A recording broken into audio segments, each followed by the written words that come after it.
Hi everyone, welcome to my channel. இன்றைக்கி நாங்கள் வீடியோவில் டேஸ்ட்டான எக் கறி ஆக்க போகிறோம்.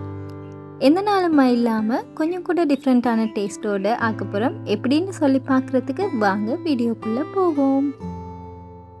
ஃபஸ்ட்டாக ஃப்ரெஷ்ஷான ஒரு மசாலா அரைச்சிக்கிறதுக்கு ஒரு பிளெண்டர் ஜாரில் பெரிய ஒரு வெங்காயத்தை இது மாதிரி ரஃப்பாக வெட்டி சேர்த்துக்கோங்க.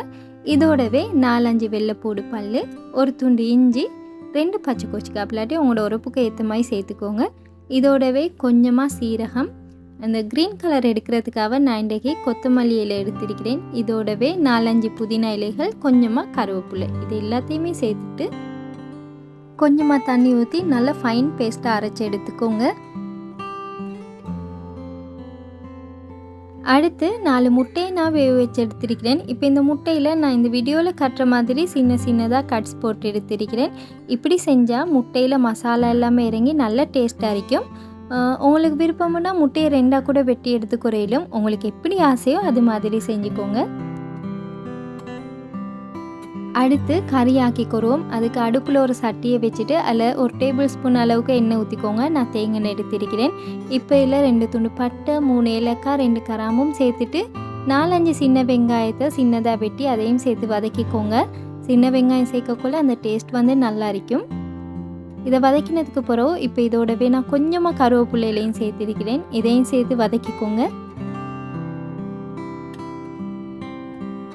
மசாலாவுக்கு கொஞ்சமாக மஞ்சள் தூள், 1 டீஸ்பூன் அளவுக்கு வறுக்காத மல்லித்தூளும் சேர்த்து மசாலா கரிஞ்சிடாமல் வதக்கிக்கோங்க. வேறு மசாலா தூள்கள் சேர்த்தோம்னா எங்களுக்கு அந்த சரியான க்ரீன் கலரில் கறி கிடைக்காது. உங்களுக்கு உரப்போட அளவு கூட தேவைன்னா நீங்கள் அந்த பச்சை கொச்சிக்காவை சேர்த்து அட்ஜஸ்ட் பண்ணி குறையிலும்.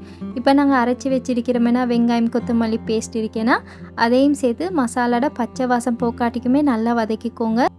எல்லாத்தையுமே நாங்கள் வதக்காமல் தானே அரைச்சிருந்தோம், அதனால் பச்சை வாசம் போக்காட்டிக்குமே நல்லா வதக்கிக்கோங்க. மிக்சி ஜாரில் கொஞ்சமாக தண்ணி ஊற்றி அலசிட்டு அதையும் சேர்த்துட்டு தேவையான அளவுக்கு உப்பும் சேர்த்துக்கோங்க. இப்போ இதை ஒரு மூடியால் மூடிட்டு மசாலாவோட பச்சை வாசம் எல்லாம் இல்லாமல் எண்ணெய் பிரிஞ்சு வர அளவுக்கு அப்படியே வச்சுடுங்க. இப்போ பார்த்தீங்கன்னா எங்களோட கறி நல்லாவே கொதிச்சு கொண்டிருக்குது.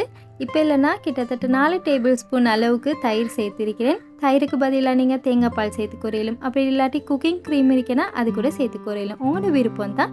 நான் சிம்பிளாக தயிரே சேர்த்துருக்கிறேன். இப்போ இதையும் சேர்த்து நல்லாவே மிக்ஸ் பண்ணினதுக்கு பிறகு நாங்கள் அவிச்சு வச்சிருக்கிறோம்னா முட்டை அதை ஒவ்வொன்றா சேர்த்துக்கோங்க. சேர்த்துட்டு நல்லாவே கலந்துடுங்க. அப்போ தான் அந்த மசாலா எல்லாமே முட்டைக்குள்ளே இறங்கி முட்டை இன்னமுமே நல்ல சாஃப்டாக நல்லா டேஸ்ட்டாக இருக்கும். இப்போ இதை ஒரு மூடியால் மூடி அடுப்பை மீடியம் ஃப்ளேம்லேயே வச்சு ஒரு 5 நிமிஷத்துக்கு அப்படியே கொதிக்க விட்டு எடுத்தீங்கன்னா டேஸ்டான எக் கறி ரெடி.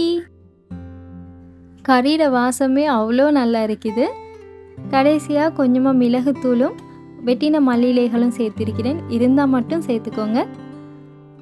முட்டையை வச்சு எங்களுக்கு நிறைய ரெசிபி செஞ்சு குறையிலும் அதில் ஒன் ஆஃப் த பெஸ்ட் கறி ரெசிபி இது. நீங்களும் செஞ்சு பாருங்கள்.